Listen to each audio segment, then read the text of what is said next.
Welcome, everybody. Thank you so much for joining us this evening. I am Katie Dolgov, Director of Exhibitions and Collections here at the museum. And I have the pleasure of being part of the team that works with Artist Alliance to create programming that brings visibility and growth opportunities to artists in our region. They are a vital part of helping us fulfill our mission here to share the art and stories of Southern California artists. Oh, thank you. Yes, applause for Artist Alliance. So this evening we have 5 amazing SoCal artists here as part of the presentation. Obviously, so many more than 5 in our audience. Each of these artists are exploring the developing field of generative artificial intelligence in the arts, and I'm going to let them tell you what that means if you don't know already. We are honored to host this potentially provocative conversation. Like many of our exhibitions, we like our programs to be a platform for conversations about relevant, groundbreaking topics such as AI as we evolve with the changing landscape of technology, art, and culture. So I'm really looking forward to hearing how our moderator and panelists approach this topic that's going to lead conversations into the future. So we're really, really proud to host what promises to be a fascinating discussion in collaboration with Artist Alliance, and I especially want to thank and call out independent curator Valo Roberto. He's standing at the back, for proposing this wonderful idea, confirming the participants, supporting us in every way to make this possible. I also want to thank the entire Artist Alliance Planning Council, many of whom are here this evening, especially council chairs Larry Vogel and Barb Runge, and council member Wanda Brown, all for their programmatic leadership. So thank you all so much. And of course, many, many thanks to the OMA staff, volunteers, and the board for making events like this possible. And I know many, many of you are members, but if you're not a member yet, some of these people got a really deep discount on their tickets here. So you should consider joining the family and getting that discount on programs in the future. And a lot of the stuff we do here is free for members, so definitely, I think you should be a member. On that note,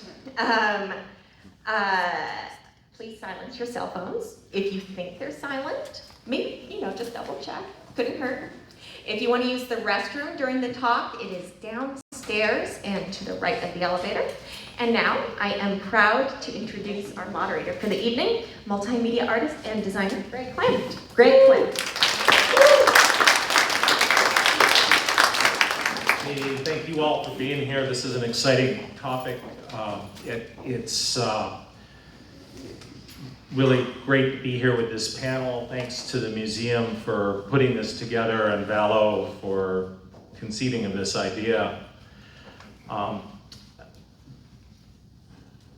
We're here to talk about AI-generated art. And from the first AI-generated art created in the late 1960s by Harold Cohen at UC San Diego, the field has obviously exponentially grown since that time and evolved.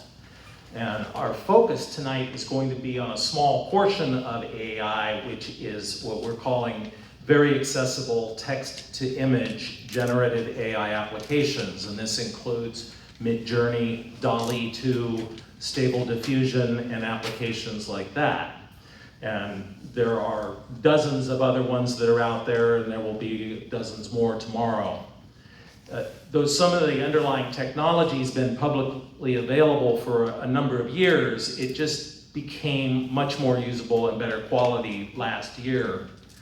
There are also other apps that synthesize words and music and even computer code, and there will be more things that it touches upon. And it just takes a quick, simple prompt, and it only takes a few minutes to get some results. So it's really changing a lot of the fields of creativity.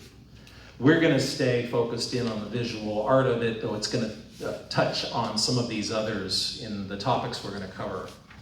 And suddenly, AI was propelled last year into the realm of all of us and out of the realm of programmers. And this dynamic change in technology, anytime we have change in technology, we have difficulty adjusting figuring out what it is, how it works, and what to do with it. And this creates these tensions. So we'll be talking a little bit about those. One of those tensions in my mind is AI creative or is it destructive? And I used an AI to create these two images, just kind of using AI to mock itself and to mock myself and these tensions in my brain, and the encompassing that polarized set of responses that we're seeing in the news and the media and over social media and in conversations with artists and friends and musicians that I know who are worried about how this affects what they do and their careers, and these fears and anxieties and misunderstandings and even contempt and demonization that I've seen, as well as a lot of excitement. And then there's people who are commenting they don't want to go to art school because there's no point in it now. They can't compete with these programs. And that's a terribly sad thing, because in my mind, creativity that is in all of us precedes any technology that exists. And so we're going to talk to you about that juncture of creativity and technology a bit tonight. Now, for those of you unfamiliar with these applications, Larry created this short video I'm going to put on that gives you a little glimpse into MidJourney, which is just one of the different apps. They all work a little bit different, have different interfaces, but this is one of the most popular ones. There are many AI image generators to choose from. Let's take a look at MidJourney. We begin with the prompt imagine, and we add in our own prompt after that. I'm going to go with a simple command like old woman, and we enter that. And AI delivers back 4 variations based on the old woman prompt. Our next step here is to decide which one we would like to work with. I think I'm going to select number 1, and AI will go to work on that one and upscale it, and delivers back this image here, then fully upscaled. As we zoom in, you'll see there's lots of great details in the image. Pretty amazing. As you can see, it's all about the prompts. So this time I'm going to take the same prompt, old woman, and I'm going to add some extra details to it, like standing in her old house, detailed photo quality, cinematic lighting, and this time I'm going to add an aspect ratio of 9:16. That will bring us back a vertical image, as you see here. 4 new variations, all in the vertical format. Again, we will choose which one we want to work with. This time I think I'm going to look at number 3 in the lower left-hand corner, and I will ask AI to upscale that image. And when it comes back, here it is. Lots of detail. Next, I will ask it to use the same prompt, but this time use the aspect ratio of 16:9. You see we get back a horizontal image. So here are the 3 versions that we just created. Upper left is our 1:1 ratio. Lower left is our 16:9 horizontal. And on the right, our 9:16 vertical. I just want to say thank you, MidJourney, and thank you, AI. My 2 new friends. Thanks, Larry, for putting that together. In the video, you see how simple this is to create really amazing images in just a few minutes. It's not quite that quick, but it's phenomenally quick. And it doesn't take a lot of creativity, it doesn't take a lot of artistic talent or experience to be able to create beautiful images. Now, you can also see this transformation when somebody like Larry, who has creativity and talent and experience, takes those images and combines them and together and puts his artistic vision back into the work and does something else with it. And we've just barely begun to see what can be done with that. Before we get any further, I want to find out who all of you are. By a raise of hands, how many of you are visual artists? Right on. How many photographers? Musicians? Not a lot of musicians. How many are writers, programmers?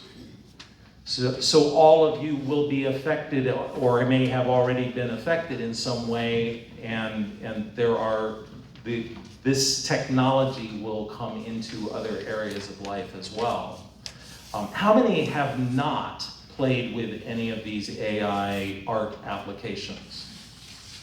Wow, great. Great, you're in the right place, so you'll get an idea of what these things are, and part of our goal is to encourage people to go out there and play with them, understand them. This ease of use is already changing how we create, what we create, who can create, and the nature of art itself.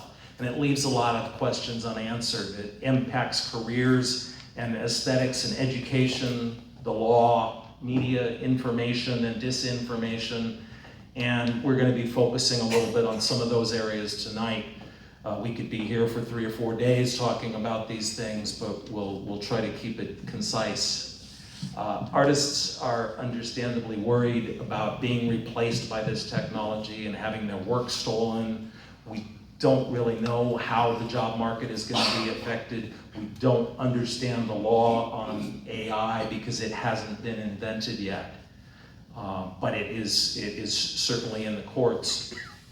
But this hasn't been the first time that technology has changed, that a revolution has come along. And I've spent 40 years using computers to do art, and it's a constant evolution of learning new things, finding new ways to think, new ways to create, and use the tools to make more beautiful things. And we've seen these places in the past where when photography started coming into existence in the early 1800s, and there were threats to portrait photographers because now there was this quick, easy way to make portraits, and people were afraid of getting put out of business. But photography was simply a recording at that time, and it wasn't seen as art. And then the tools got better, and people got better, and they learned how to put themselves into that work, and then eventually it started becoming more artistic, more accepted as art, and we will find more of that with this art, these images, whatever you want to call them, however you feel about that at this point. And this is a set of images that I prompted in AI in the last month or so. Most of them are composites of a variety of different images. And when 2 or 3 months ago, I was still not willing to touch this stuff. I had played with some AI years ago, and I just wasn't interested in things where the computer was doing all the work. But I started playing with this thing because I figured if I'm going to be up here talking to you tonight, I should probably know something about it. But this, when I look at this work and I compare it to what I've been doing and working on for 40 years, I feel threatened by it. I feel uncertain. I doubt myself. I doubt my capabilities. I question if it's really my art, whether I'm comfortable signing this work. I wonder sometimes, can I really call it art at all? And I don't know where the images came from. If they're original, if they're derivative from something else, whose style was used to create this. And a lot of things that I used to believe about art, I'm finding are not true. And on the other hand, I am more excited and creatively inspired than I've been in years. And just the doors and the accidents that it opens up for me as a creator and pushing me to find new ways to think about it have been great. So you may have similar experiences for those of you who played with it. You may have encountered some of different opinions online. We really hope tonight to clarify some of the misinformation and to disarm some of the alarm about this technology, to let go of some of the bigotries about it, and encourage each other and get you to go out and encourage your friends to understand it, to not be afraid of it, to be creative, to explore and make more beautiful stuff. So I'm gonna, in order to address these issues, I'm going to have the panel introduce themselves and what they have been doing briefly with AI. We all have different ways of approaching things, and sometimes the technology can seem daunting when I see something new, but results are always shaped by our experiences and our skill and our creativity and collaboration, and all of you being here is a wonderful step in that direction. So I'm going to ask the panel to introduce themselves. I'm going to ask them some questions, and then we're going to open up to audience questions after that. So our first artist is Memo Acton.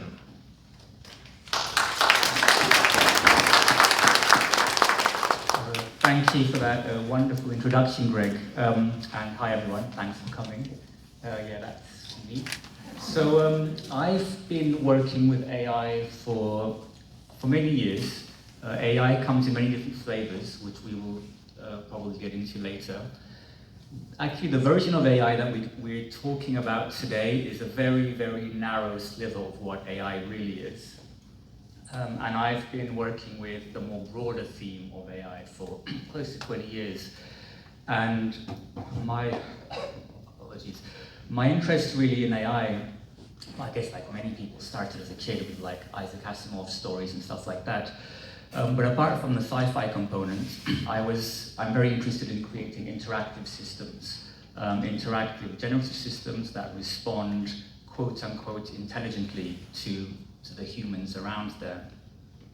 So for a system to be able to respond quote unquote intelligently, the system needs to understand, again that's a very loaded word, what it is that the person is doing or wants to do. So I've been working a lot with computer vision, with computer perception, and various different algorithms. Really, I don't call myself an AI artist. I call myself a new media artist. I work with new media, I work with computational technologies, and AI is just one part of that picture. And I got so interested in this round about 10 years ago. I decided I should do a PhD in this, because this is going to be big, because I saw how everything was developing. So I ended up getting a PhD in AI and art, or like the creative applications of AI rather. Little did I know that it was going to get as big as it has, and it's just getting bigger and bigger and crazier.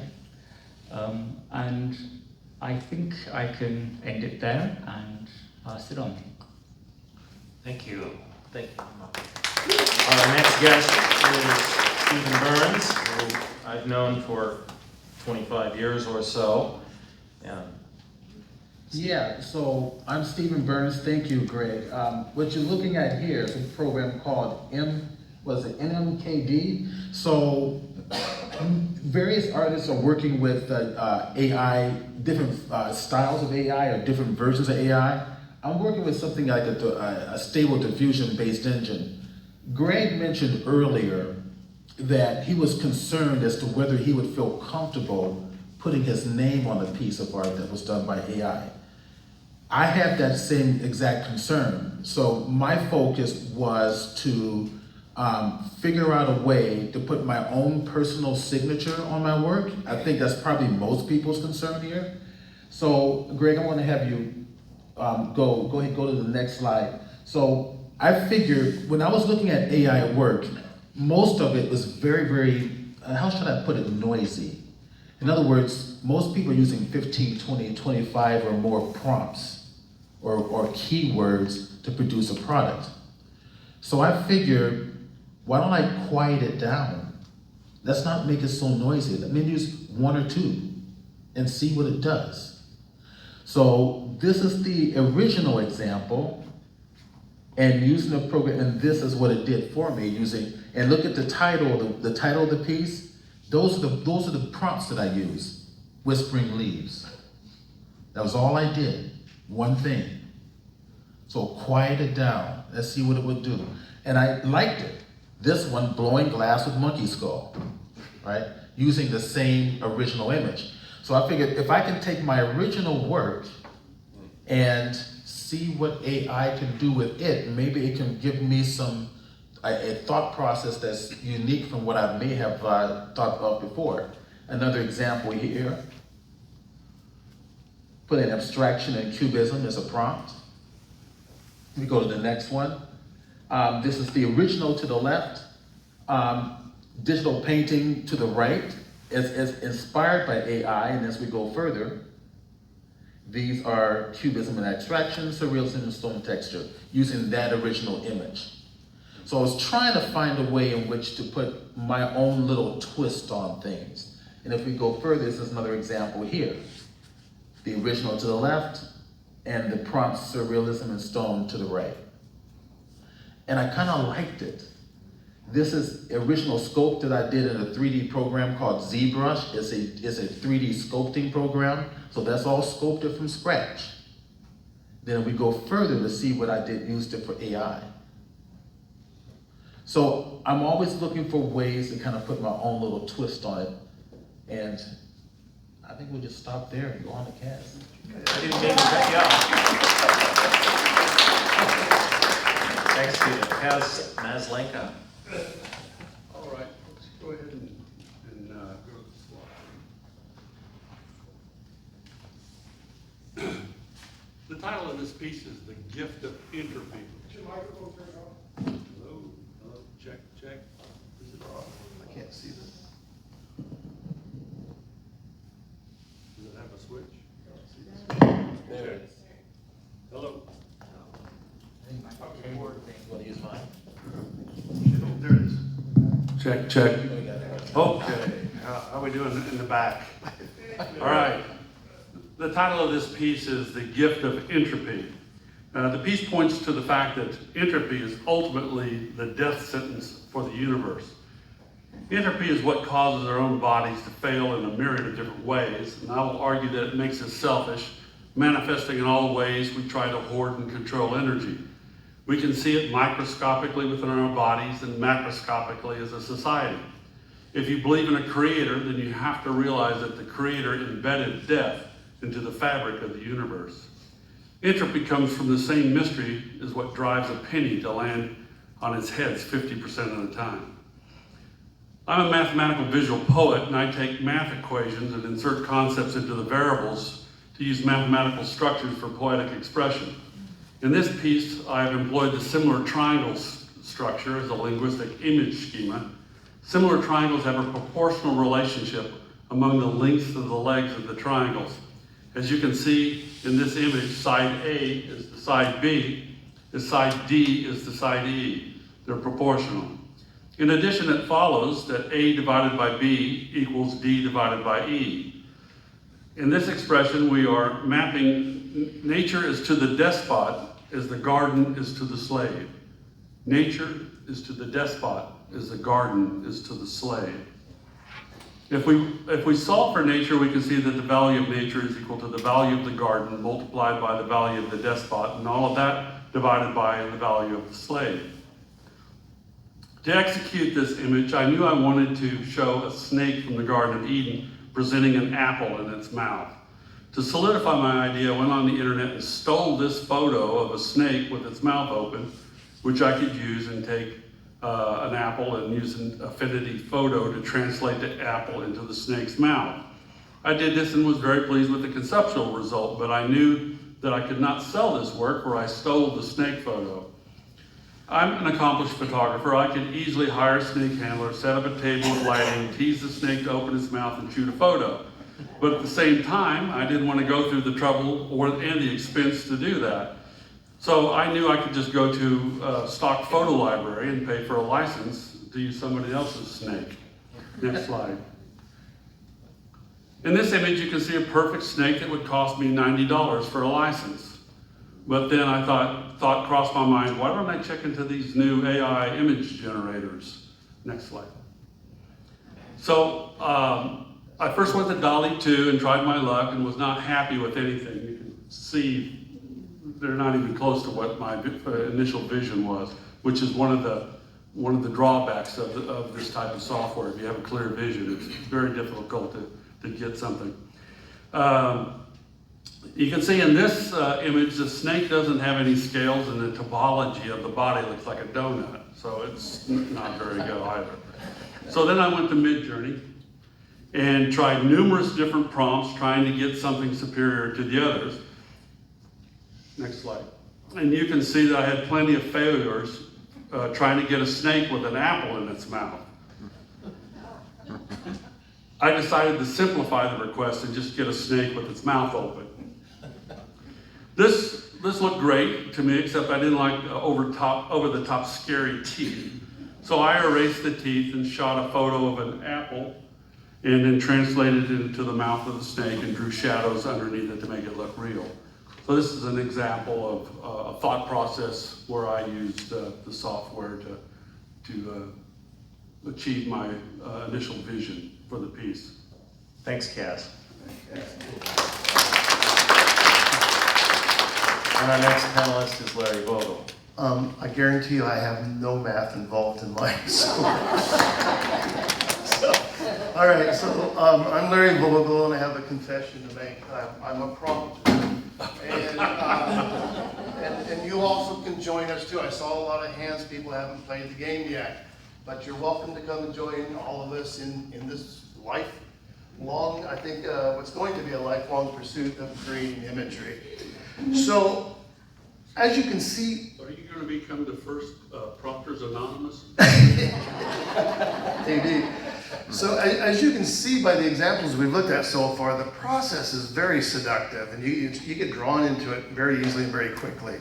But for me, I kind of had a similar reaction that most of the other people have talked about. It was like, okay, that's cool, but what can I do with it? And so I decided to use it as a collaborative partner. So AI became my partner in the process, and I figured at my age, or as I get older, and in my economic bracket here, there's probably a lot of places in the world I'm not going to get to. But there's some ideas where I would love to be able to have some photographs. And so my first thought was, probably never making it to the rainforest, but I have an idea for an image, so let me see if I can ask AI to create me a rainforest. So that's the image on the left. The image on the right is my composite using my photographs along with the original image that came out of MidJourney. Some retouching, color shifting, everything that you see up there. So go ahead and go to the next one. This is an example of two images used on the left side. I think the prompts had to do with portal to another universe or something like that. And as you can see, even in the top one, the kind of portal shape wasn't even completely round, but because most of us are also all experts at Photoshop, I could always go in and take the original image and work with it. So I added the sleeping guy at the bottom and the flower at the top, some light rays, and combined all the images together to create this image here. This last one was the image, or next one is the one on the left, is the original AI image. I love the character. I thought the hallway looked too small, so I separated the character from the background, made the hallway bigger, added a little more smoke and fog, and put in the church in the background, which is one of my photographs. And the symbol on the back of the character there, I asked AI also to create a symbol that meant hope, and that's what it came back with. So I added that to the back of his jacket. So because I was so much into this idea that this is a collaborative project, I asked AI to show me their signature, and that's the chop that you see on the right. And when it came back, I go, that is cool, I love that. So I'm gonna take my chop on the left and we're gonna put those together. And then every image that I make, you'll see on the next slide, goes into the image in the lower right-hand corner. So go ahead. And there it is. So each print that I make, I put the chop on the front of it, and when I display the images, they will always be displayed as a collaborative project. They're not mine by myself. My friend AI has worked with me.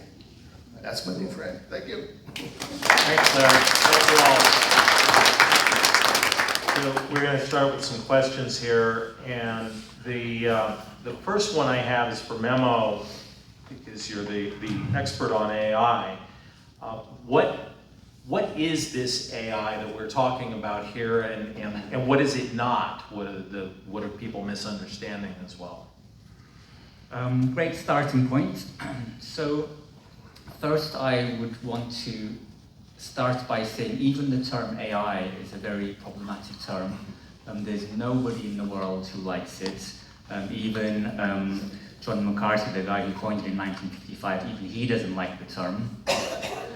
Most people who don't work in AI probably think of things like, Stanley Kubrick's 2001 and HAL, they think of Blade Runner, C-3PO, they think of super intelligent robots, things like that. And that gets confusing when we say today, AI made this. No one really implies that it's a super intelligent or even intelligent being. It's just that AI is the name of a research field where we study the components required to make systems that might exhibit intelligent behavior. And this includes things like perception, pattern recognition, reasoning, logic, pathfinding, all kinds of things. That's why there's so many different branches of AI. One particular branch of AI, which has been there from the beginning, even in the 40s, Alan Turing was talking about it, but it's become really successful in the last 10 years, is a field called machine learning, which is, even in machine learning, there's also different disciplines, but the one that is very popular today is called artificial neural networks, which you might have heard, which was loosely inspired from the human brain, but just inspired, and that was like 80 years ago. It really is nothing like the brain. It's about as similar to the brain as a submarine is to a fish. Like, that's about the commonality. And so what an artificial neural network does is it learns from data.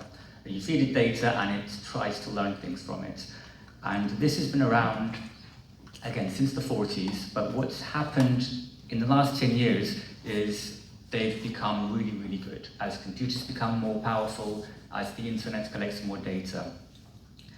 And one of the things that has happened in the last year, which is where this explosion happened, is around access and interface. The work that I showed that I've been doing, the way that I would interact with these neural networks is through code, like through pages and pages of code. So really only people who knew the maths and the code could work with these technologies.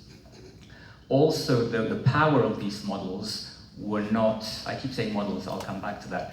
They were great, but not where they are today. And in the last year, what happened is these systems became super powerful, but also we gained a new interface, which is text. So text, or natural language, I should say. So when we have this new interface, which is natural language, all of a sudden the barrier to entry is just disappeared. So anybody who can speak, even pretty much any language, it's not even limited to English, can interact with these models. And one final thing I want to say, I said that these systems learn. I keep calling them models. What a model is you start with an artificial neural network, which is an algorithm.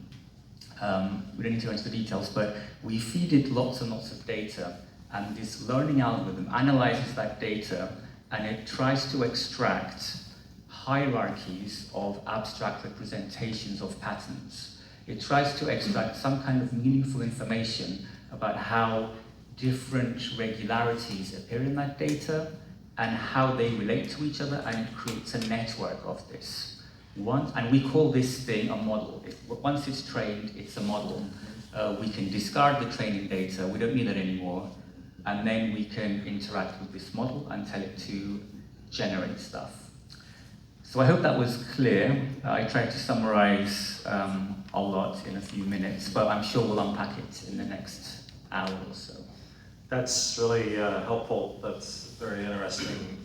And this thing that we've been trained on Terminator and 2001 fiction and film about the worst things that could possibly happen in this intelligence, a sentient being coming out of this. And one way I heard it phrased recently, that we're not there, we're not even close. There's nothing with their AI will not, and I'd like to ask you to confirm what you understand of this. AI does not have any cognition, no conscience, and no creativity. Sure looks like creativity, but what did those three C's do? What do you feel about where we are with those, or? Well, are you asking? I'm going to ask you again. Yeah. So regarding consciousness, I think it's almost universally agreed that no, they're not conscious. There's a really great talk by David Chalmers, the philosopher of mind, who really analyzes why they're not conscious yet. Regarding creativity, I would argue that it depends on how you, I mean, it's a big topic, depending on how you draw the boundaries of what creativity is. I would argue that they do exhibit creativity. What was the third C? Consciousness, creativity, and cognition. Yeah, that's also a very, it all depends how we define these words. A lot of people try to define them based on the mechanism that humans exhibit that behavior. So humans exhibit cognition via this mechanism or creativity via this mechanism. Therefore, unless it exhibits behavior with that mechanism, it's not cognition or it's not creativity. But if we loosen those definitions to be more inclusive, then I think one can argue that yeah, the systems do exhibit creative behavior. But we're not anywhere close to sentience. No. Well, close is a very subjective term. I don't think in the next 5 years, but who knows in 20, I don't know. I don't know, I'm not saying it will, but... The next area, kind of related to this, it ties all in together. One of the big criticisms that has been out there is that these companies that have this stuff are scraping data off of the web, they're stealing our images, they're taking all of this information and they're feeding it into these databases. So we've had some conversations on this in the past few weeks about this idea of stealing. What is stealing? And I want to first direct this one to Kaz because he wanted to address this first, but I'd like all of you to kind of address your feeling about that term stealing and how you see this. Now, machine learning is way more complex than what I'm going to talk about here. But in the context of prompt-to-image computer bots, machine learning uses statistical analysis to find probable patterns in relation to the words that describe those patterns. I think Memo had mentioned that earlier. What I want to stress here is humanity has always struggled with statistical thinking. For a mathematical paper was not ever even written on statistics until the late 1600s, some 50 years after Newton and Leibniz developed calculus. So humanity is really not, well grasping the idea of statistics. So it's also easy to forgive us for not understanding statistics because we tend to think in terms of just one thing at a time, whereas when you're dealing with statistics, you're dealing with many things at the same time. So let's look at the concept of averages. So if we take an average of three numbers, we'll say 10, 20, and 60. To get the average, we must add them first together. 10 plus 20 plus 60 equals 90. And then we have to divide that 90 by 3 because we had 3 terms. And so we get the average, which is 30. So what's important here is that 30 is not a copy of 10, it's not a copy of 20, and it's not a copy of 60. It's an average, it's in between. So now I want to do a little thought experiment with all of you here. So let's say that I'm going to give everyone in the room a palette of paint. And we're assuming, most of you are artists, we're going to assume that you're all are artists. And I give you a palette of paint and I tell you to produce the perfect brown color. So everybody creates and mixes up their paint and produces a brown blob of paint and puts it on a canvas. Now we're going to have the machine learn what that brown color is and produce its own brown. So it goes through it, it analyzes. We have over 80 people here, and it analyzes all 80 of these blobs of brown paint, and it looks at the chroma, the value, the frequency of the color, all the characteristics of that paint.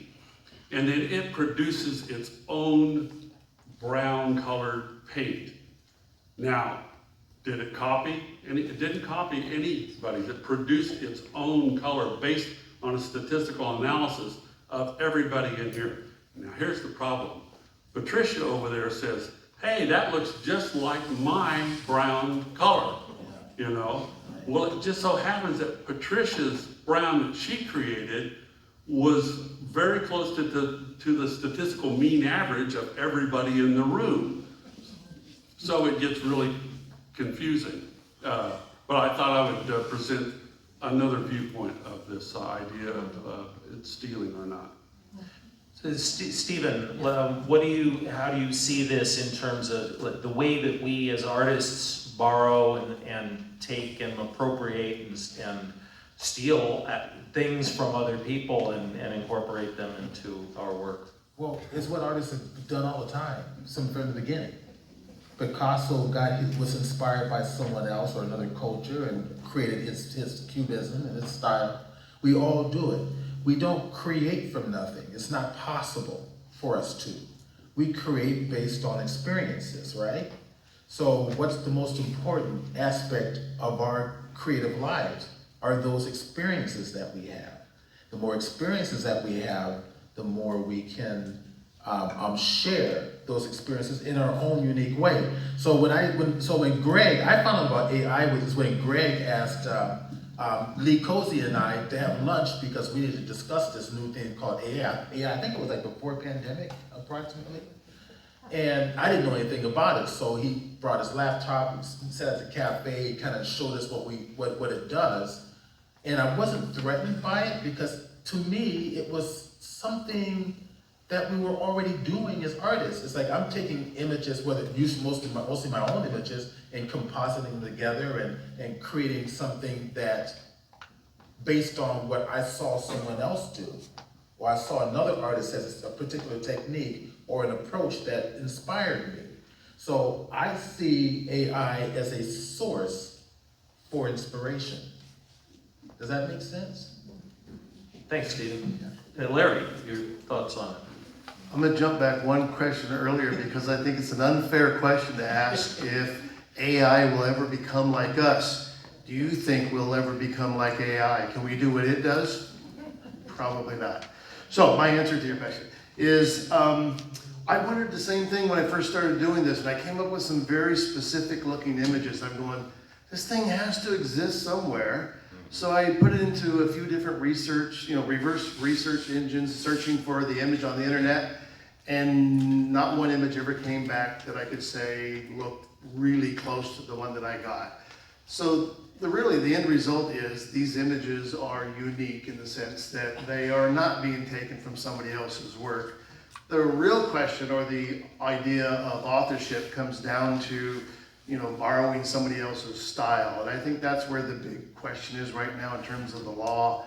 But my understanding so far is that we cannot copyright our style. I also think that a lot of people, when I was first shooting black and white 4x5 landscape, I can't tell you how many times I heard the comment, or I'm gonna say compliment, gee, your work reminds me a lot of Ansel Adams. Was I stealing his work? No, I was inspired by what he did. And I took that as a compliment, that people recognized where my resources came from. Thanks.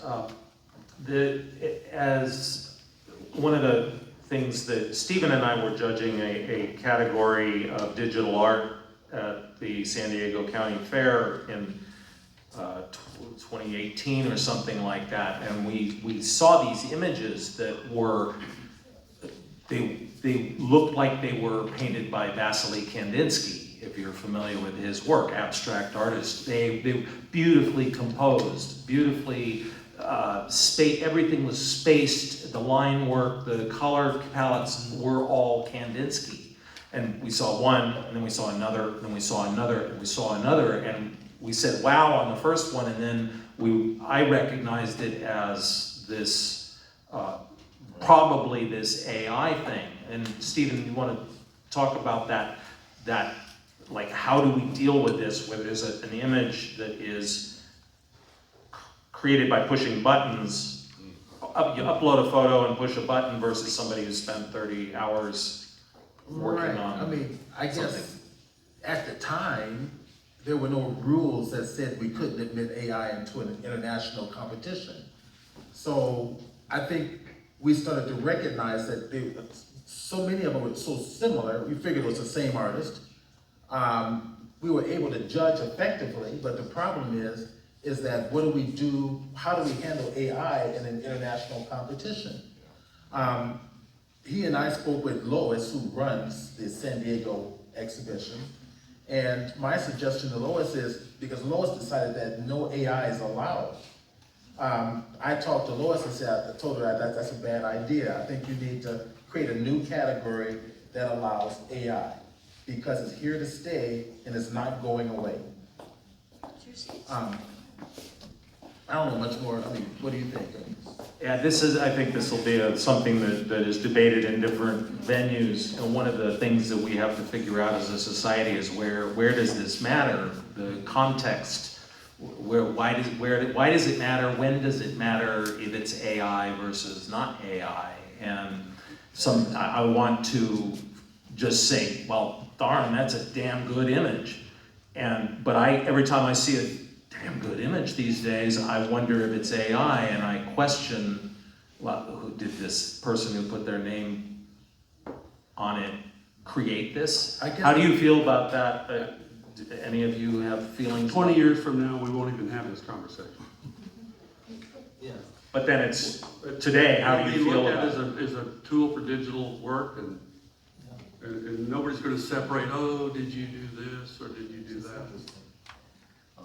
I think exactly what you're talking about. When we take art out of our room where we work and the creativity that we all work with, we don't have any rules. We all work at home. We make whatever we want to make. I don't have any rules because I think any of these rules are just, they're nonsense. I mean, the idea that we have any kind of rules or guidelines about what we can do creatively. The only problem comes when we walk out of that space and we hold it up for the world to look at and go, look what I did. And somebody goes, that's not art, that's not a photograph. You can't put this in my contest. I go, that's when the problem starts. Otherwise, I can do whatever I want at home all day long. And I get it, clubs and organizations and San Diego Fair, they have to create these rules because what starts happening is everybody wants to start going, well, that's not fair, what he's doing, that's not fair. It does. And we heard it early on when it was like people still working in the dark room versus people that were working with the computer. That's not fair. Look what they can do. I can't do that. And it's like, well, that's creativity. You get on board well, I'll quote Darwin. You're gonna have to adapt or die, I guess. Thanks, Larry. Memo, I want to ask, and I want each of you to address this if you have a feeling about it. What is the most innovative piece of AI-generated art that you've seen, or innovative use of it? So when you say AI-generated art, you're talking about specifically prompts. Well, I'd actually open that up to a broader one. I know we're trying to combine this inside of there, but I'd like also to maybe expose, because you've especially had more exposure to. I mean, if we broaden it up, there's like so many projects that come to mind. Like I can think of an autonomous forest in New Zealand that uses blockchain and AI to kind of govern itself, like really conceptual pieces. But I think that might be a bit of a tangent regarding. So I think I just want to say, continuing from the previous question actually, and connect it, because I think it's very connected. Like, what is the point of the contest? And what are you judging at that contest? If you're judging painting skill, then obviously AI art shouldn't be in there. But if you're judging concept, like what is it saying, then why should AI art not be in there? So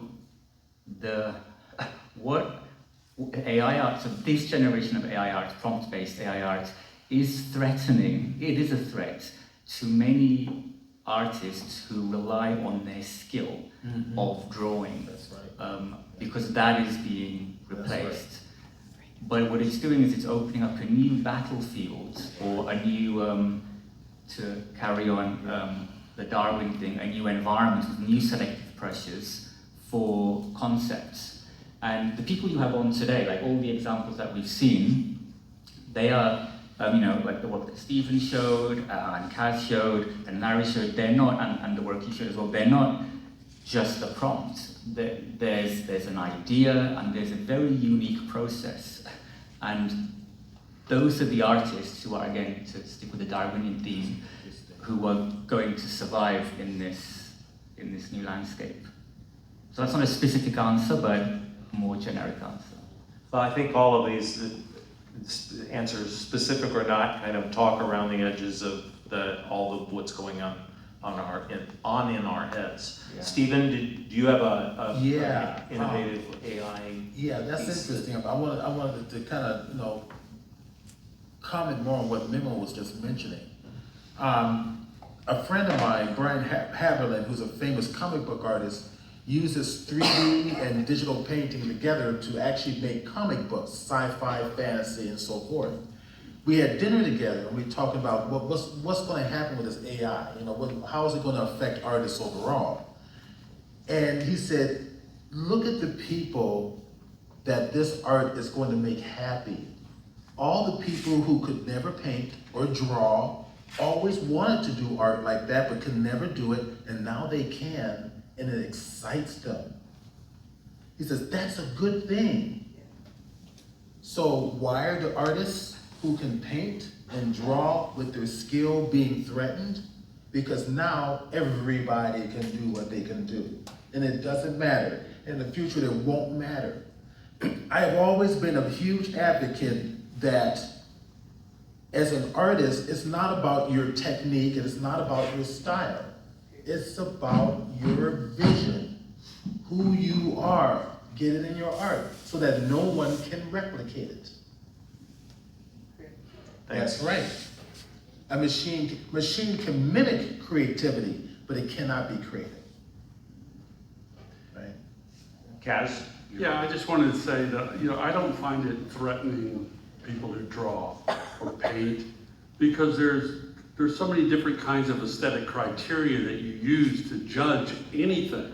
And when you're dealing with painting or drawing, you're using a criteria to judge that on painting and drawing. So you can't use the criteria for painting and drawing on digital art. I mean, Memo just said that a while ago.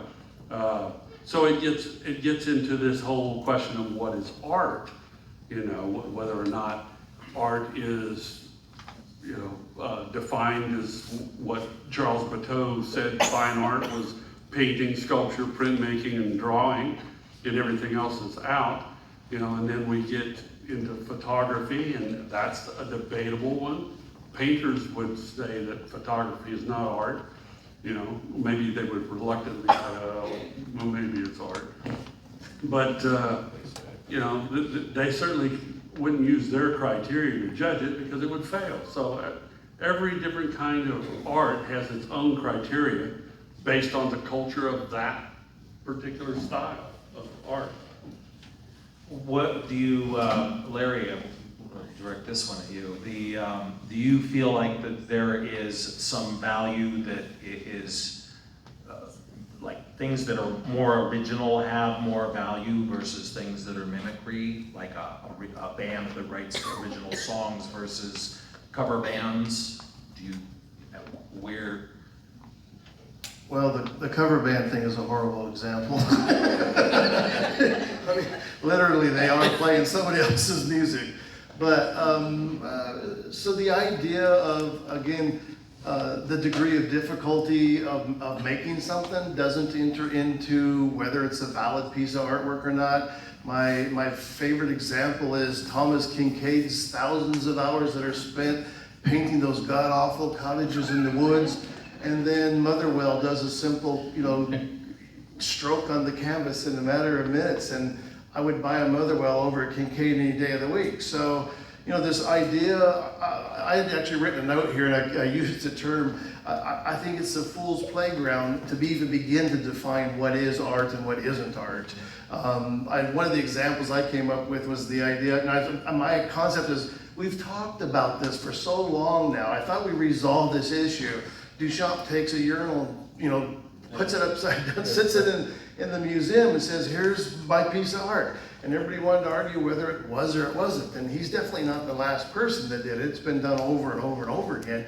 But I think that is the statement, is that anything can become art. And I think it has to do more with the person who creates it, the person who decides to take it and set it on the pedestal in the museum and said, this is no longer a stump in the woods, this is now a sculpture. I want you to look at it and appreciate it from that perspective. You get to decide whether you like it, love it, or hate it, doesn't matter. But you can't be the one who decides whether it's art or not. Because the next person's going to have a different opinion about it, and in a different context, you might see it as beautiful or not, or provocative, and art changes its shape depending on how you see creativity and something that moves you. Well, my last comment here is that, this idea that we need to resist that mentality of trying to define what is and what isn't. I try really hard, but I'm not successful at it either. So it happens. We all eventually let the point at something and go, it's not art. You have to have a language to discuss things. So you have to delineate things. For me to say art cannot be defined, then it makes it meaningless. It takes the word and it just becomes a meaningless word. I think that there's nothing wrong with trying to define the boundaries of what art is and what art isn't. That's why we have language, so that we can discuss these sort of things. But to me, it's important. If I may just add one little note there, I don't want to confuse matters even more, but the art critic Jerry Saltz famously said on AI art, of course it's art, it's just really, really bad art. So, I just wanted to throw that out there.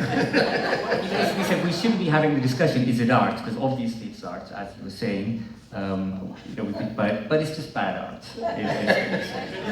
It's because we confuse the word aesthetics with the word art. That's where you have to drive a wedge between those two concepts.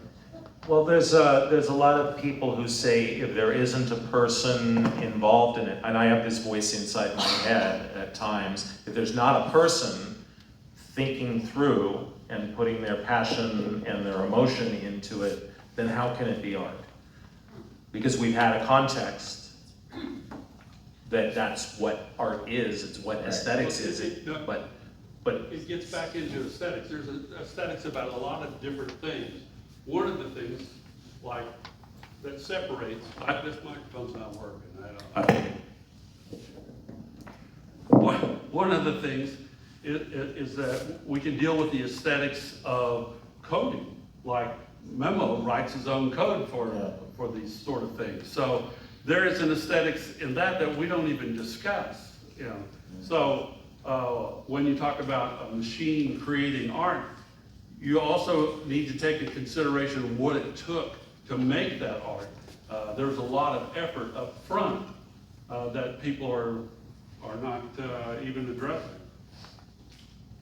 I want to move the focus a little bit back to careers, and what do you see as being the biggest changes that are coming, and where perhaps there's maybe too much alarm?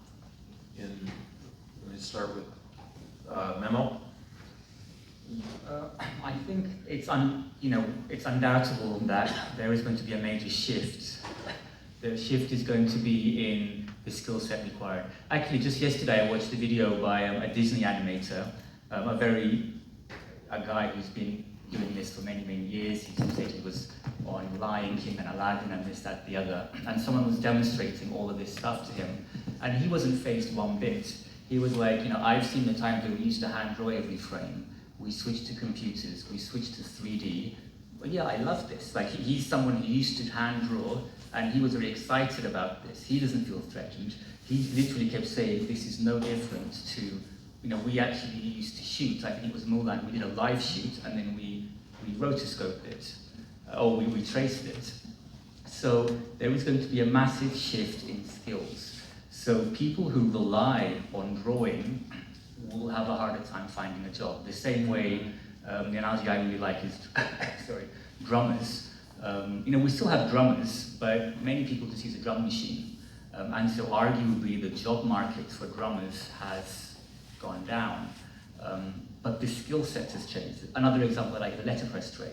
No one uses the letterpress tray anymore. We still have typography, we still have typesetting, but we use InDesign, we use software.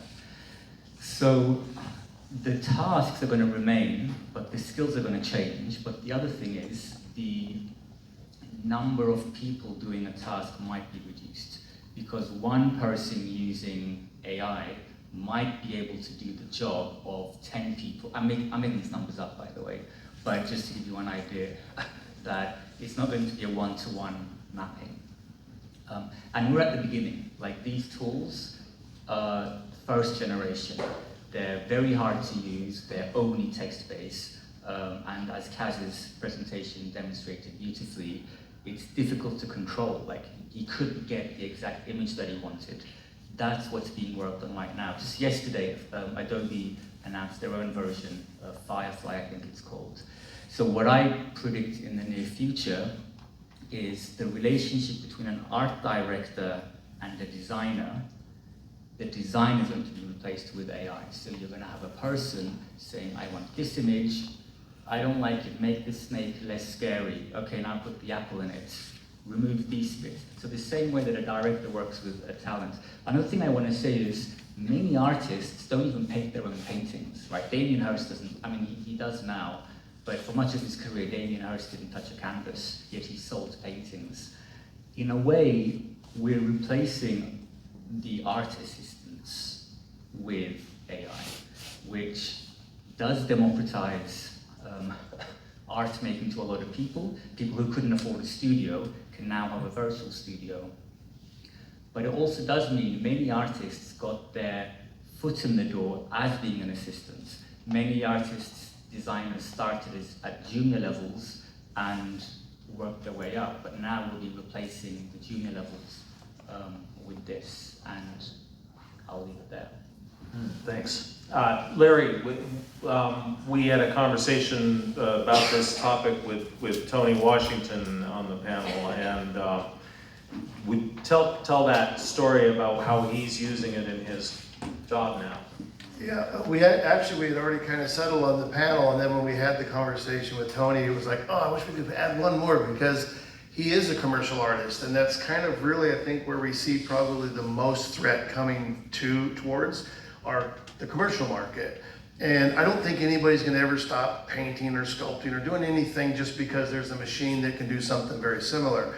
But Tony's story was that he was hired by a company to create an ad, and he does a lot of stuff. He's generating everything as digital art. So he's not doing any photography, he's not drawing by hand, it's all done in the computer. And he sat down with the director and they gave him a description of what they wanted. He went to work on it. In a short amount of time, he was showing him some proofs. The guy says, wow, this isn't like anything we were really thinking about. And I think in the conversation, the art director said, let's take a stab at this thing using AI. So they went in and started adding some prompts to AI, and it delivered back something that they go, yeah, this is like a lot closer to what we want it to do, what we want it to look like, but we think you could do better than AI. And Tony goes, oh, now I completely understand what it is you're after. He went to work on it, did the job, and they were happy with it. In fact, they were so happy about it, they said, we're going to pay you for the work that you did that we're not going to buy, which was really generous, I think, of the company to do that. And I said to Tony, I go, boy, I hope you see this as an opportunity. As a commercial artist, I go, my next job, I might say, hey, let's sit down with AI, let's do some talking with it, see what comes up, and it could save him a ton of hours. So, yeah, to me it was an example of learning how to adapt to the process and work with it. And that was the idea too, was you think about who he is and what he normally did. Now he's already figured out a way to maybe become a better, illustrator and working with the company. And he may get more jobs than the guy that refuses. I'm not gonna do that AI crap. Won't even do it. So I think it's, there's the adapt situation right there. Yeah, exactly. I think it's a great example because I've had lots of clients that have something in their head and well, let them do the work and find what the thing is that points me in the right direction if they like my style and I'm creative and I can talk them, hey, here's the rest of the story. You don't necessarily find junior artists who can fill or admin assistants who might be able to type in prompts that can filling out that story to get to the audience. Stephen, you're an instructor in the digital art realm. What advice would you give your students toward preparing themselves for this? Thank you, that's a great question. So I've taught at Palomar College, I've taught at UCSD, I'm currently teaching at Golden West College and Coastline College. I've taught at Otis College of Arts and Design. I've also taught over at Santa Monica College. And right now, what I'm telling my students is, know your stuff. Do not slack on your skills just because you think a machine can do it better. Make sure your skills are solid and intact so that if, that's just stupid about turning it off, so that when the client tells you, I want you to do this, this, or this based on this AI image that we have here, you have the skill sets to get the job done. Those who are going to survive in the business and make the most money are going to be people who know their craft. The danger with this is that most people are going to get lazy and they're going to let the AI do it for them. And they're not going to think about going back to school and learning how to prepare a canvas, learning how to paint, learning how to use a camera.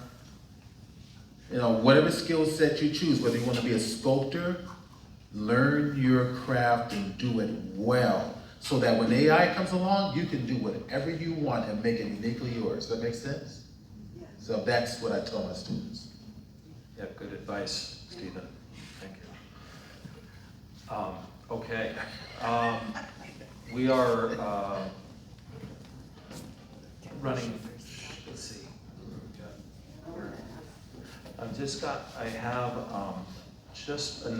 another related question to that, and then we're going to go to audience questions shortly.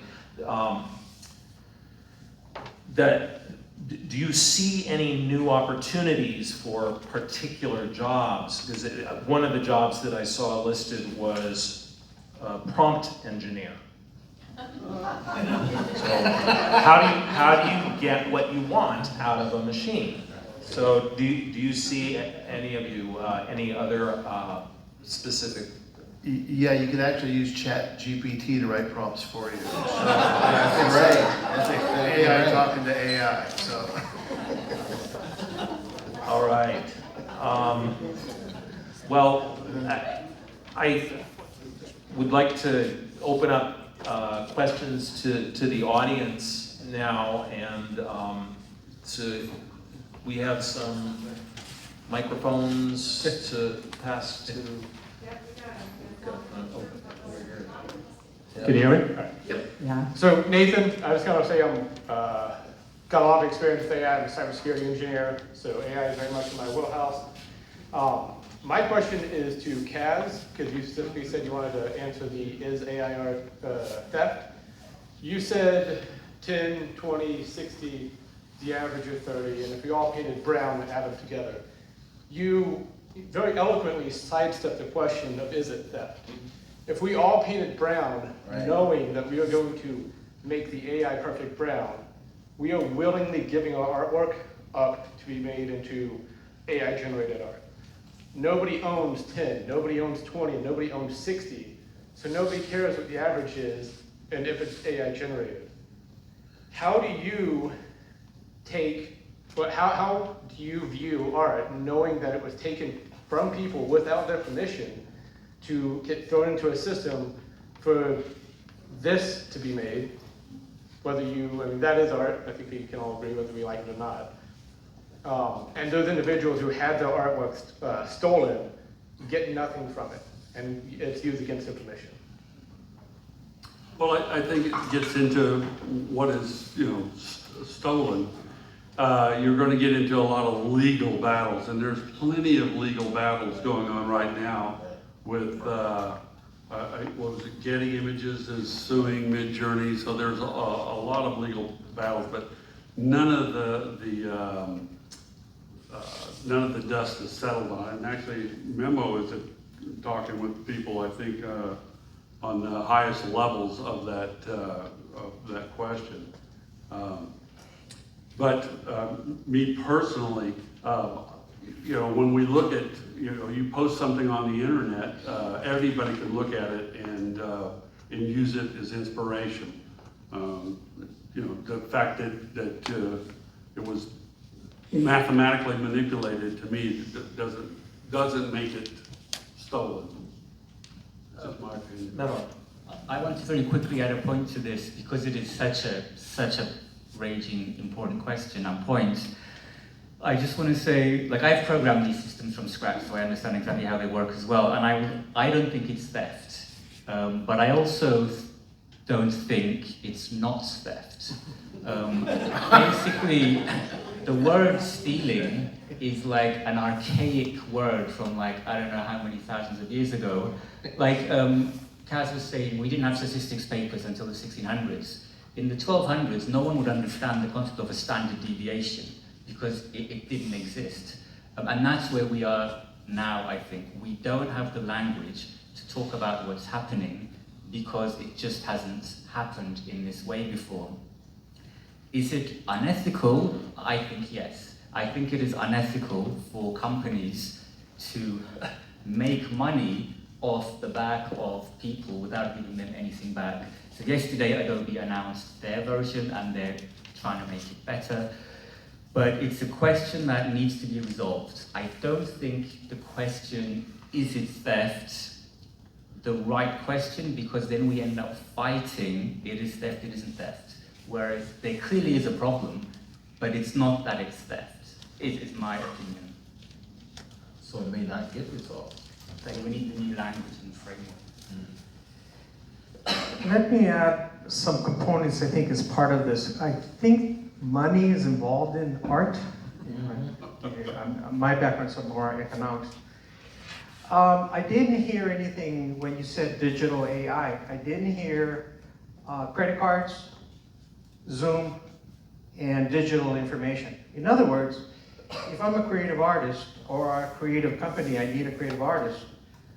I have artists around the world in the millions, some people making $1 a week who are willing to do some of the work for me.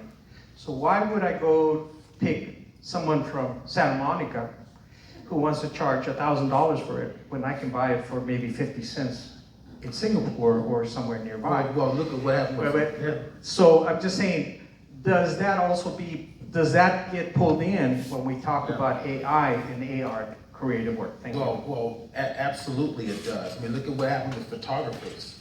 Photographers are making 6 figures a year at one time, and then when digital cameras became available to everybody, where did photography go now? Now they're starving.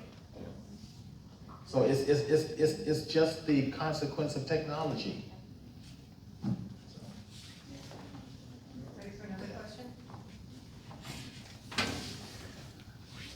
Not so much a question as a point of view. If I make an exact copy of the Mona Lisa, I stole it. If I take something from 10 different paintings at the Louvre, I didn't steal it. I'm making my own creation. I think that's a very important point. It's like you're not copying exactly. If I copy Star Wars exactly, I'm in trouble. But if I take something from Star Wars, something from Star Trek, something from Battlestar Galactica, from Lord of the Rings, it's going to be a really weird combo, but it'll be my own story. Fair point. I would say to that, again, like what Memo said too, is we've learned how to speak over many thousands of years. And the idea of stealing is one way of putting it. And there's the saying about, thieves steal, but artists appropriate. The idea of appropriation didn't exist thousands of years ago, but yet we now all understand what that means. And the idea of stealing the Mona Lisa, I mean, not the actual piece, but we look at Salvador Dali and all these other people did things with the Mona Lisa. They appropriated the image and they made more or less a joke about it. But it still was the idea that it was taken from that original piece of artwork. So should they have ended up in jail or, Well, and that legally, parody is completely Right. acceptable. Yep. To take something and make fun of it, to change it enough to make a joke out of it. Hi, my name is Lana. I'm a Hi, Lana. digital painter, specifically working in the field of fantasy illustration and game art.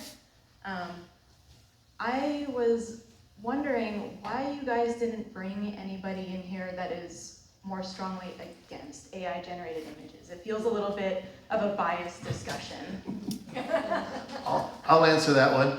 So originally when we started, I brought up the name of Stephen and Greg because they were two people that were totally against it. Or not totally, I'm gonna say, just in discussion, I had this impression. And the interesting thing was even Greg talked about where he was before we got here. And I would say in a matter of months, both of them, I have a different attitude from them. The very first AI image I put up on Facebook, Stephen's response, he was the first one to respond to it. And he says, "Bad, Vogel, bad." And so I thought, there's our guy. There's somebody on the panel who doesn't agree with this. But I think by the time we got here, they did. So here we are. What I had hoped to highlight in my intro was that those doubts, I don't want to take one side or the other. I go through those doubts and that back and forth and demonizing it at times in my head. And I think to have any, that's my creative mind, is I try to look at all different sides of things, and I think that's what I've found in my conversations with all of these folks, with just trying to look broadly at what art and technology is. And no, we don't have words, like they've said, we don't have words to quite figure this out, but that's why we have these conversations, not coming in with somebody who's particularly negative, but it's a good point. I have a question for the young lady too, that asks, why do you feel you needed someone to be against it? Well, my entire gallery was scraped for the Lion data set without my consent. Okay, so your gallery is what? Where is it? Stolen? From where? Oh, from DeviantArt. From DeviantArt, yeah. Okay, makes sense. But yours wasn't the only one, right? Everybody else was too, right? Yeah, I understand. That's where my concern comes from, is it really ethical to benefit from millions of artists whose works were compiled without their consent?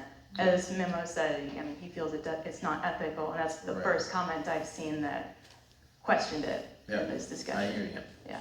I hear you. Thank you. Yeah, I'm Sidney Wildsmith, and I'm 74 years old, and I've been doing art for 74 years. Wow. I've been doing professionally art for about 50 years, and in that time I've done hundreds of images, starting with pen and ink, working through, now I've done major works as a landscape painter in oil, okay, with an artist in residence in 7 national parks, and so I'm a pretty serious working artist. I heard about Dali, and I was invited to participate. Well, that's gonna be fun or interesting. And so I did. And from the first moment that I typed in my words and I got a response, I was absolutely blown away. The images were so incredibly complex or interesting There was not, over the next 3 weeks, I did 1,200 images. That's 4 at a time. Okay. And with very few exceptions, they were really amazing. I found it fascinating for me as an artist to be able to go into the interiors of the pyramids and have images made. But here's the point.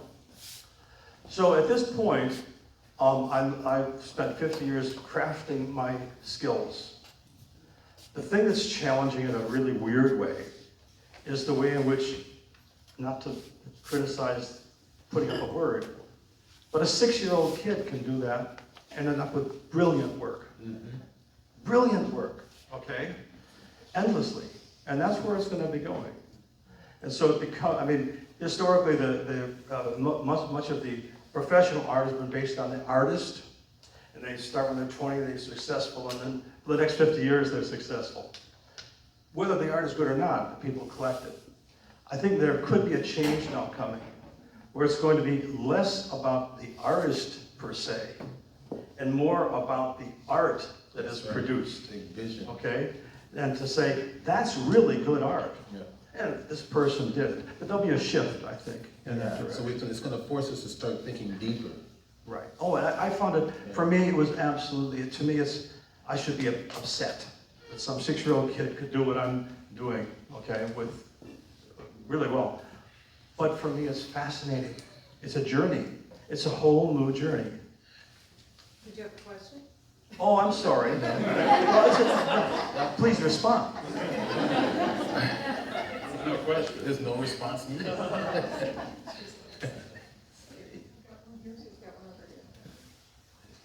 Hello, I'm a designer and a photographer, and the gentleman's comment about the Mona Lisa made me think about it a little bit immediately when he said, if you sit down in front of the Mona Lisa and you paint it, you're stealing it. And I don't think that's true. I think the issue comes when you say, this is the Mona Lisa. And I think that might be something that we're seeing in digital, or in AI-generated art. This idea of fraud, that, you know, people who do spend many hours putting in the work to create a thing, there's that sweat equity inside that piece. And sometimes when you're looking at a piece, sometimes part of the enjoyment is realizing the time that's gone into that. And when, I'm not sure where I feel about AI-generated art at this point, but I do feel like there is an element of fraud to it at this point, but maybe that's mostly because most of the stuff I've seen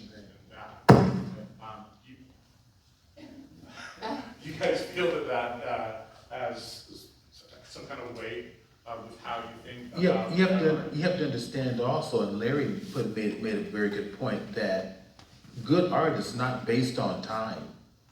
It's never been, ever. So, but no, I hear what you're saying. But to insinuate that is probably a bad habit to get into, because good art comes from the heart. I'm not trying to insinuate that. I'm a photographer. Right. I've felt you're not making real art because you just clicked a button. Right. I felt that. But what I'm worried about is that idea that that because it's taken from so many things and it's so easy, and we're saying that it's the same thing as this other thing, is that a type of fraud? That's something that we're all going to have to come to terms with at some point. The courts, the public, the artists, everybody. If I may quickly respond to that as well, I think it's a cultural thing, because photography would have had the same thing, right? And you as a photographer, you're saying you're just clicking a button. And actually things like Instagram allowed many people to become, well, not now, but when Instagram was first out, it was more a community around people interested in photography. It allowed a lot of people who weren't photographers to make art with a camera. And we're at that phase with AI or the prompt, let's call it prompt art, especially because there's this ethical dark clouds over it. That, and also, especially because a 6-year-old, it feels like a 6-year-old could do it, because different to photography, you do need a bit of skill to take a nice photo, whereas with MidJourney, you don't need anything. You can get a nice image out of it. A 6-year-old can get a nice image out of MidJourney. So it is uncharted territories. I don't think it's fraud if, like, within a few years, I think that the landscape will settle a bit and our eyes will be a bit more trained to differentiate what a 6-year-old did versus what Stephen did. Whereas maybe right now, because it's all so new, we can't differentiate, you know, Jackson Pollock from a bucket of paint spilling on the canvas. But we will become accustomed to that, I think.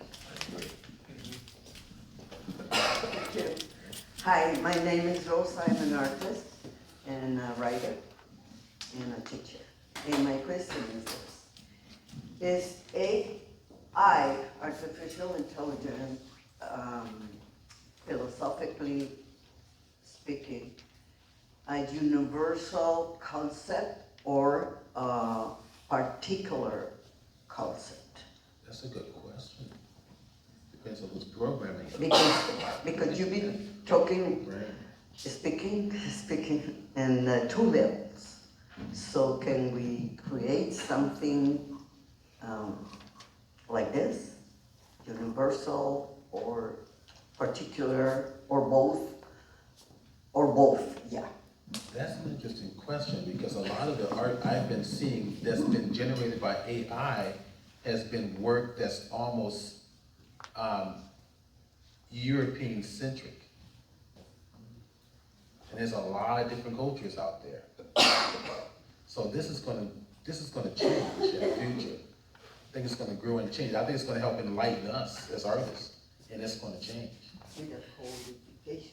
Yeah. Well, I think the thing we do see is that, or I think to understand is that every single one of these image generators, no matter which company it is, they all have a bias because it didn't learn on its own. There are people who are training it what to do. And if you've looked at enough of them, you start to recognize a style that MidJourney produces and a style that DALL-E produces. And I think that, again, to understand that idea that it does have a bias based on who trained it. And so it will change. And already, I mean, we're already on the 5th iteration of MidJourney right now. And to think where it started to where it is today, it's still like people are, like early on, if any of you had played with it before, you know, that the hands were ridiculous, which also is, to me, is like another example of if it was stealing art, my God, it'd be able to make better hands. But it didn't, right? Until they actually trained it to make better hands. So it's still getting better and better, but just that idea, I don't know that anybody has answered your question completely. It's a great question, though. I will add, regarding the kind of, if I understand the question correctly, I'm a professor at UCSD, and I have a Chinese student, a PhD student, who she's fine-tuned a model of stable diffusion on Chinese landscape paintings, and her research is on Chinese landscape paintings. And actually there's 2 students that are working together, and lots of interesting questions around, say, perspective. Like obviously Western art, we think of single point perspective, and that's like the one of the important aspects of Western paintings. Whereas in Chinese paintings, there is no single perspective, and there's a whole philosophy around why they don't paint single point perspective. And so she's using stable diffusion, a custom model that she trained on thousands of, because she found that none of these models, DALL-E, stable diffusion, or MidJourney, could create Chinese paintings. So she created her own, building on stable diffusion. So, I mean, this opens up a whole can of worms around whether this technology should be open or not. She was able to do this because stable diffusion is open source, whereas famously MidJourney and DALL-E are not. But I just wanted to mention that. So when the technology is open source, it allows individual pockets of people to develop it in the way that they see fit. Does everybody know that Adobe just announced the beta of an AI paint program? Yep. It can bring in 3D models. You can paint something very quickly, push the button, and it'll generate something for you using AI technology. It was just announced as a beta today.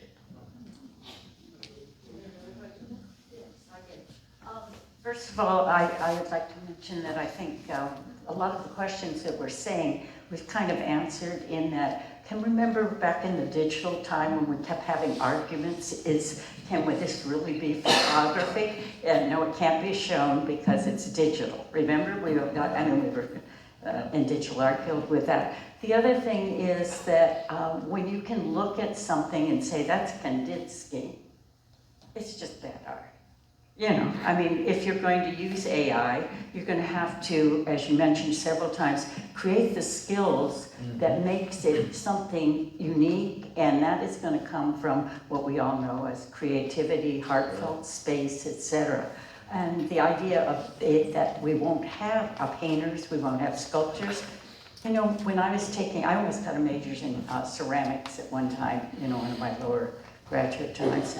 And people, then when they were so worried, you go to the store, you can buy dishes so cheap, but you pay a whole lot more money for a handmade thing. Then when I taught black and white photography, which I love, and digital came in, I had to protect my black and white room because they wanted to throw it all out. And then when we go to lectures, and you've seen this, Stephen, people are talking and you mention the zone system, they're going, what's the zone system?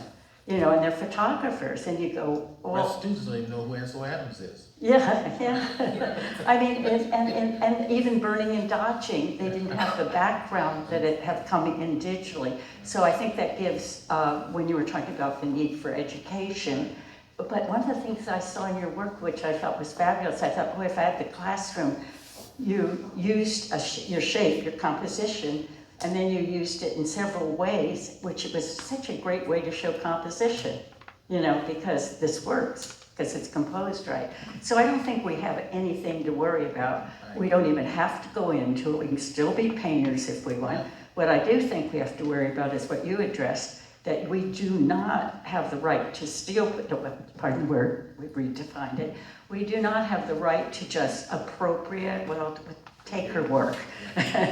And not exploit, maybe. Exploit is the best word. Actually, that really is. Exploit artists and not in some way either compensate them, or at least I like what you brought up with at least giving them a little bit of credit with maybe their chop or something like that. So it's something we're just going to have to accept. It was like when we had to go to the computer. I remember not wanting to do it.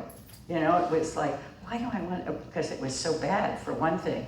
They gave us computers, and we couldn't talk to the rest of the college because we had Macs and they had PCs at the time. Remember those days? Yeah. Yeah, I couldn't even send a message to somebody.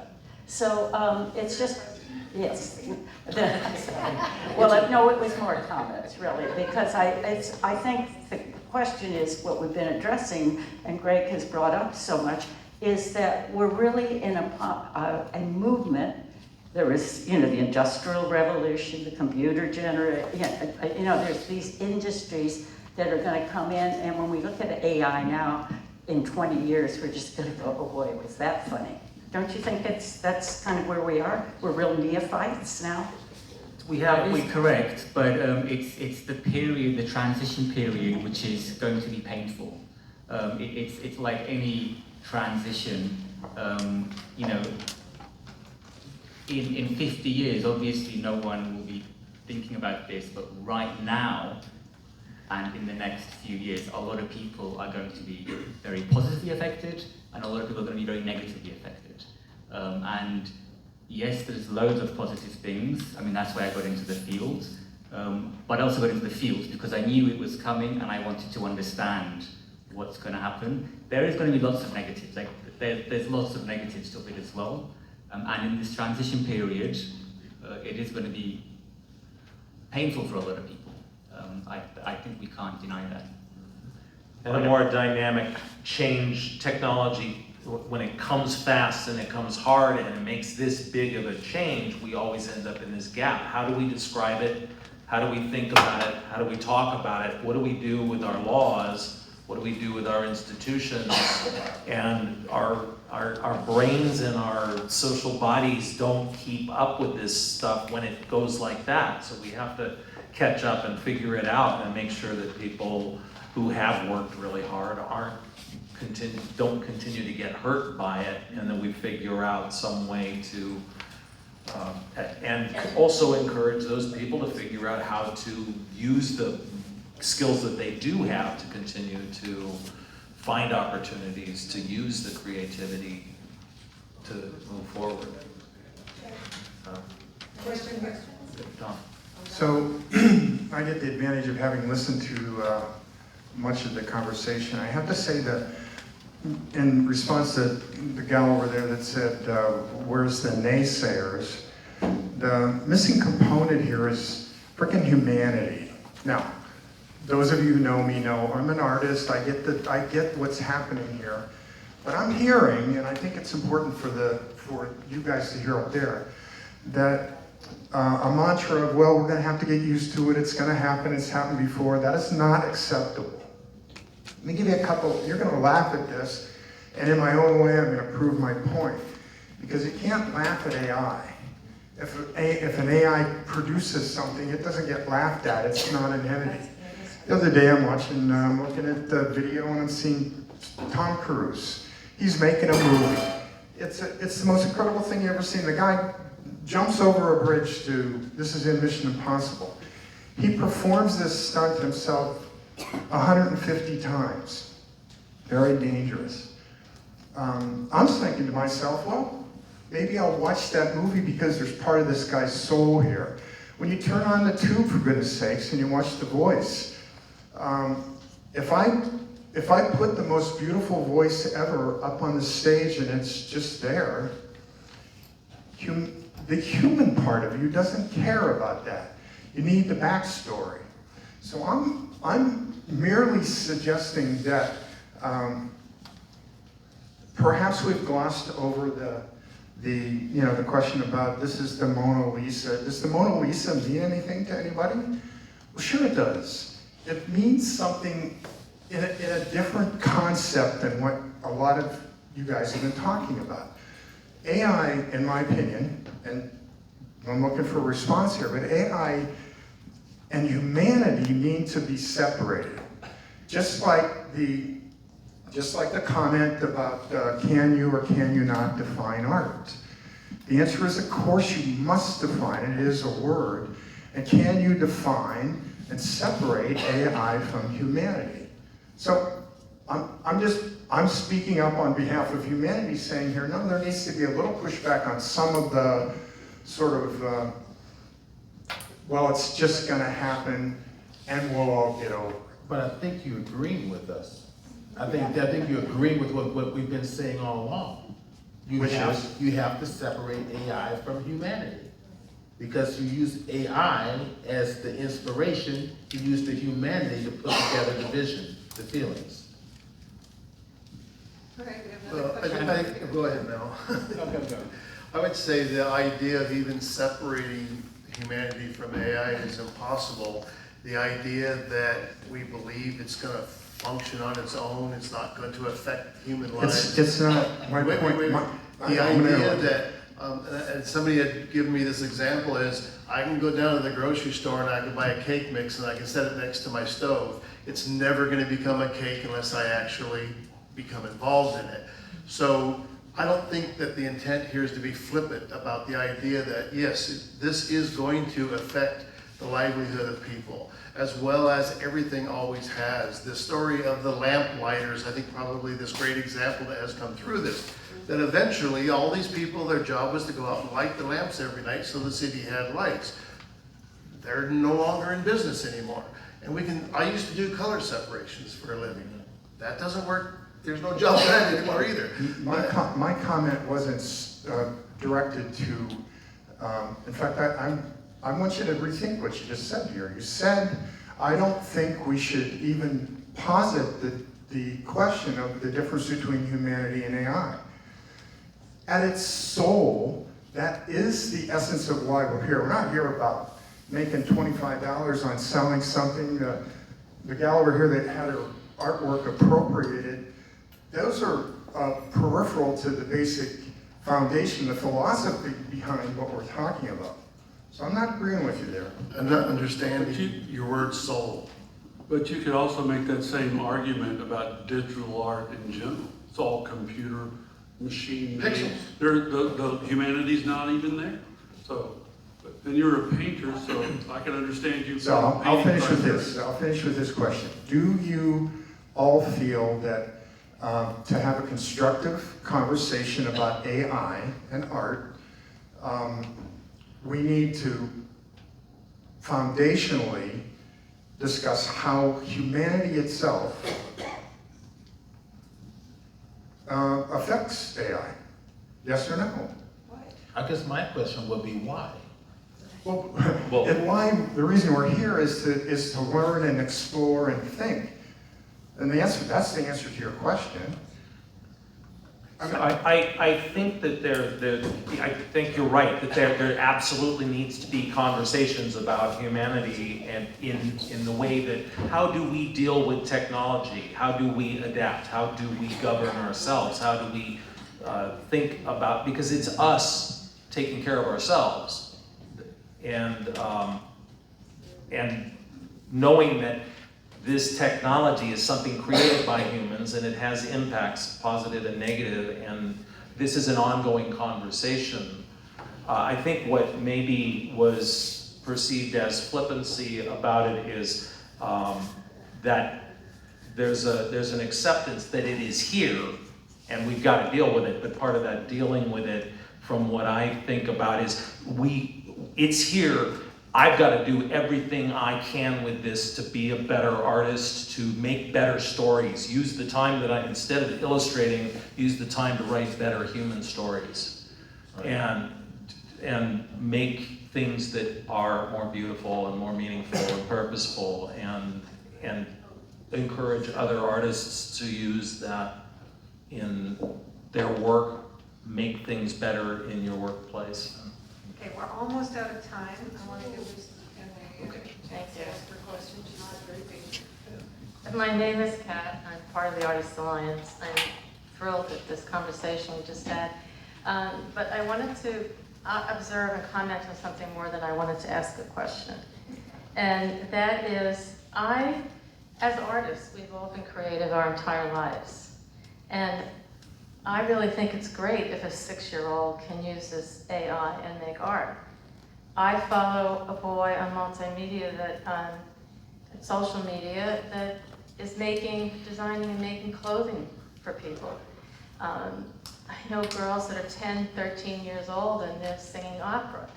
So they still have years to develop their craft, but it's not less important. And as artists, I think we have to allow everyone to have the tools that are available to do whatever they want to create their art. That's all. Thank you. Amen. Okay. Well, I want to say thank you to the museum for having this, and to our panel.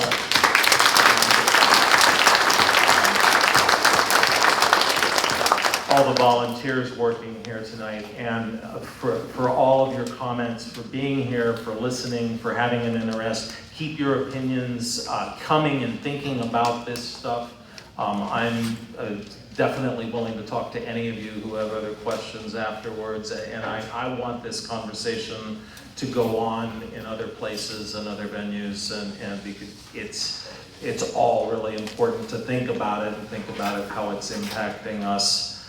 I also want to encourage everybody to go out there and learn what it is if you haven't played with it. Learn what it is, figure out how to be creative with it. And you don't have to if it doesn't move you. But I think, speaking to the humanity thing, which I've been thinking about this a lot for the last 4 months, It's how we approach it and how we reach out to other people and learn to collaborate and have these conversations and teach each other about what this is and how it is impacting us. So going back to this thing here, is AI creative or destructive? No, that force completely lies within us. So be creative. Thanks.